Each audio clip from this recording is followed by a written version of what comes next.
Students, आज से हम लोग स्टार्ट करेंगे Adobe Illustrator. Adobe Illustrator basically एक वेक्टर ग्राफिक्स सॉफ्टवेयर है, बट इसमें आप आपके रास्टर ग्राफिक्स काम भी बहुत अच्छे से कर सकते हैं। कोई भी सॉफ्टवेयर स्टार्ट करने से पहले उसका जो इंटरफेस है और उसका जो वर्क स्पेस है वो हम लोगों को बहुत अच्छे से सीखना होगा। बट एडोबी इलास्ट्रेटर में सबसे पहले आपको जानना होगा कलर मोड्स और डिफरेंस बिटवीन कलर मोड्स। तो आज के सेशन में हम लोग सीखेंगे एडोबी इलास्ट्रेटर के वर्क स्पेस और कलर मोड्स के बारे में। तो सबसे पहले जो कलर मोड आपको जानना होगा वो है CMYK एंड RGB। ये दो कलर मोड बहुत ही इंपॉर्टेंट है, क्योंकि अगर आप रास्टर ग्राफिक इमेजेस के लिए कुछ काम कर रहे हैं तो एक डिफरेंट कलर मोड हम लोग यूज करते हैं। अगर हम लोग प्रिंट के लिए कुछ कर रहे हैं तो हम एक डिफरेंट कलर मोड यूज करते हैं। अगर आप डिजिटल मीडियम के लिए कुछ काम कर रहे हैं तो डिजिटल मीडियम यानी आपके laptop, desktop, then mobile phone, then movie screen, ये सब के लिए आप हमेशा यूज कीजिए RGB। RGB का full form is red, green and blue. अगर आप प्रिंट के लिए कुछ यूज कर रहे हैं तो आप यूज कीजिए CMYK। इसका फुल फॉर्म है सियान, मैजेंटा, येलो एंड ब्लैक। कभी भी आप ये कलर मोड को स्विच मत कीजिए। अगर आप प्रिंट के लिए CMYK के जगह RGB यूज करेंगे तो आउटपुट के टाइम कलर बिल्कुल चेंज हो जाएगा। तो इलास्ट्रेटर में कैसे एक न्यू फाइल ओपन करते हैं, फाइल न्यू, और इसमें कुछ ऑप्शंस है लाइक सेव्ड, डॉक्यूमेंट का साइज और उसका कलर मोड, तो आप यहाँ कर सकते हैं। बट इसमें देखिए मोबाइल, वेब, प्रिंट ऐसे ऑप्शंस है। अगर हम डिजिटल मीडियम यानी वेब के लिए कुछ कर रहे हैं, कलर मोड हमेशा RGB एंड रास्टर इफेक्ट 72 होता है। आजकल जनरली हम लोग 150 यानी मीडियम और हाई करते हैं। तो फर्स्ट डॉक्यूमेंट जब आप क्रिएट कर रहे हैं तो सबसे ध्यान जिसमें रखना होगा वो है इधर ये प्रिंट के लिए है और ये वेब के लिए है। तो अगर प्रिंट के लिए आप इसको यूज कर रहे हैं तो इसमें साइजेस यानी पेज का साइज फिक्स्ड होता है, क्योंकि हम कोई भी साइज के ऊपर प्रिंट नहीं कर सकते। जो इमेज है या कोई भी टेक्स्ट है आपके डॉक्यूमेंट्स में वो फिर कट जाएगा। तो इसीलिए प्रिंट के लिए साइज बहुत इंपॉर्टेंट है और कलर मोड। तो फर्स्ट मैं क्रिएट करती हूँ एक वेब डॉक्यूमेंट जो मैं कोई भी डिजिटल मीडियम के लिए यूज करूंगी। विड्थ और हाइट आप कुछ भी रख सकते हैं। ये डिफॉल्ट विड्थ और हाइट है। मैं यहाँ विड्थ ले रही हूँ 1000 और हाइट में ले रही हूँ 1000। आर्टबोर्ड यानी पेजेस, आपको कितने पेजेस चाहिए, तो यहाँ मैं यूज कर रही हूँ 1 page. Bleed space absolutely print के लिए है, तो हम जब प्रिंट के लिए एक न्यू डॉक्यूमेंट बनाएंगे तो मैं यूज करूंगी bleed space. Colour mode obviously RGB, क्योंकि ये डिजिटल मीडियम के लिए है। और स्क्रीन रेजोल्यूशन मैं यहाँ करूंगी 300। आप 300 से 150 तक रख सकते हैं, उससे कम मत कीजिए। तो ये मैंने एक नया डॉक्यूमेंट क्रिएट कर लिया जो सिर्फ वेब के लिए है। तो यहाँ देखिए ऑप्शंस आ रहा है RGB, मतलब ये डिजिटल डिस्प्ले के लिए है। अगर मुझे प्रिंट के लिए कोई भी डॉक्यूमेंट बनाना है तो यहाँ से आप प्रिंट ऑप्शन में जाइए। सबसे पहले साइज, प्रिंट के लिए पेज का साइज भी इम्पोर्टेंट है। मैं यहाँ ले रही हूँ A4 साइज और ये है ओरिएंटेशन, लैंडस्केप या portrait. Again artboard means number of page. यहाँ एक बहुत ही इंपॉर्टेंट चीज है वो है ब्लीड। हम जब प्रिंट के लिए पेज क्रिएट करते हैं तो एक एक्स्ट्रा एरिया उसमें रखना होता है।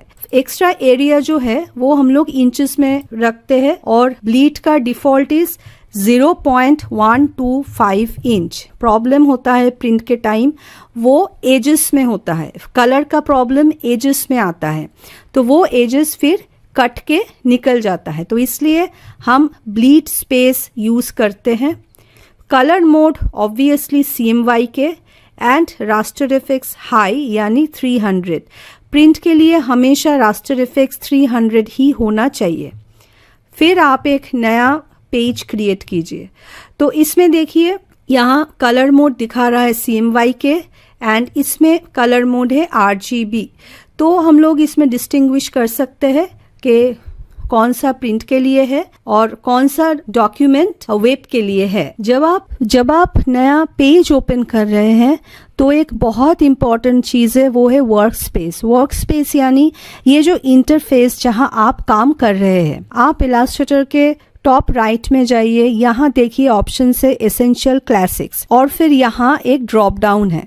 आप इस ड्रॉप डाउन के ऊपर क्लिक कीजिए तो देखिए इतने सारे ऑप्शन है। ये जो ऑप्शन है ये है वर्क स्पेस। अगर मैं यहाँ से क्लिक करती हूँ एसेंशियल्स तो मेरा इंटरफेस है वो थोड़ा सा चेंज हो जाएगा। आप यहाँ से अगर लेआउट क्लिक कर रहे हैं तो ये है लेआउट इंटरफेस।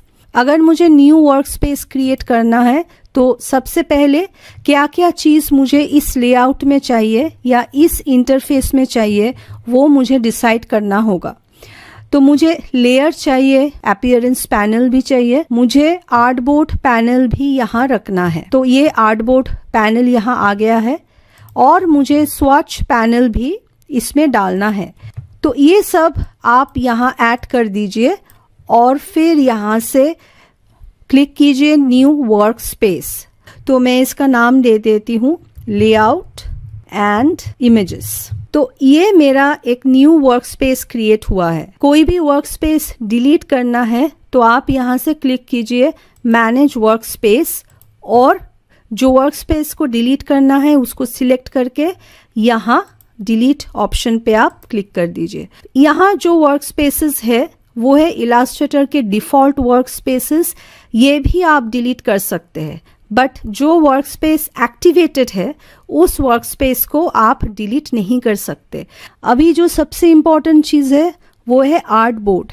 यह है आर्टबोर्ड साइज जो आपने खुद से चूज किया है। बट समटाइम्स ऐसा भी हो सकता है कि आपने जो आर्टबोर्ड लिया वो छोटा या उसका साइज बड़ा है, तो आप आर्टबोर्ड को रिसाइज कर सकते हैं। फर्स्ट ये है मेरा टूल पैनल। टूल पैनल में यहाँ ऑप्शन है आर्टबोर्ड टूल। अगर आप इस टूल को सिलेक्ट करेंगे तो यहाँ से आप आर्टबोर्ड को रिसाइज कर सकते हैं। तो और एक ऑप्शन भी है, आप विंडोज में क्लिक कीजिए और यहाँ ऑप्शन है आर्टबोर्ड्स। अगर आप यहाँ क्लिक करेंगे ये आर्टबोर्ड का जो आइकन है इसके ऊपर, तो एक डायलॉग बॉक्स ओपन हो जाएगा। आप यहाँ कुछ भी विड्थ और हाइट सेट करके इस आर्टबोर्ड को आप रिसाइज कर सकते हैं। इस ऑप्शन से आप एक न्यू आर्टबोर्ड क्रिएट नहीं कर पाएंगे, बट एक आर्टबोर्ड को आप रिसाइज या उसको मॉडिफाई कर सकते हैं। उसका आप ओरिएंटेशन भी यहाँ से चेंज कर सकते हैं। और अगर आपको न्यू आर्टबोर्ड्स क्रिएट करना है तो आर्टबोर्ड पैनल ओपन करके ये है create a new artboard icons. तो आप ऐसे आर्टबोर्ड आइकन्स के ऊपर आप क्लिक कीजिए तो 100 आर्टबोर्ड्स यहाँ क्रिएट हो सकता है। बट इसमें एक प्रॉब्लम है, अगर आप आर्टबोर्ड्स को डिलीट कर रहे हैं, सपोज ये 25 से 13 तक आर्टबोर्ड्स को मैं एक साथ क्लिक करके डिलीट कर रही हूँ, तो अभी जब मैं एक न्यू आर्टबोर्ड क्रिएट करूंगी तो ये 26 लास्ट जो आर्टबोर्ड होगा उस आर्टबोर्ड के बाद का ही नंबर यहाँ आएगा। यहाँ 12 के बाद 13 नहीं आएगा। इलास्ट्रेटर में और एक बहुत इंपॉर्टेंट चीज है, वो है जूमिंग।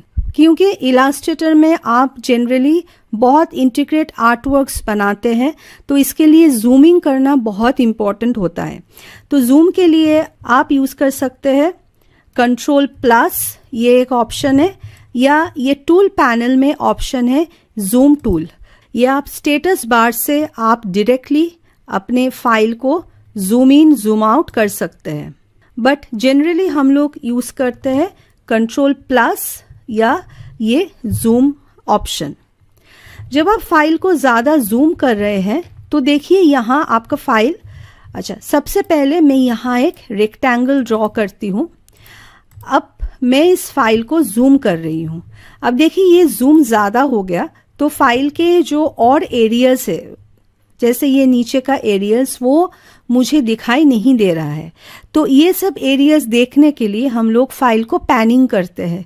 पैनिंग के लिए हम लोग स्पेस बार प्रेस करते हैं। आप अगर स्पेस बार को प्रेस करेंगे तो ये माउस हैंड में बदल जाएगा, हैंड इज पैनिंग।